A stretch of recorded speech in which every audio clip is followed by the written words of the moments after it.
के करहतवा पापा धारावतार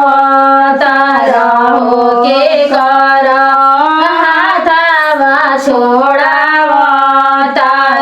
पापा के कर हाथवा छोड़ावतार बाबा आपन हाथवा बेटी हो छोड़ावतानी हो दामाद हाथवा धारावतानी हो दामाद हाथवा धारावतानी हो दुआरे सजन लगावा हसत बाड़े पापा बेटी आंगना रोवत बाड़ी पापा बेटी आंगना रोवत बाड़ी पापा रोई रोई बोलेली सुंदर बेटी हो सुन पापा हमार बात हो सुन पापा हमार बात हो काहे बाबा बेटी दान करेला हो काहे बाबा बेटी दान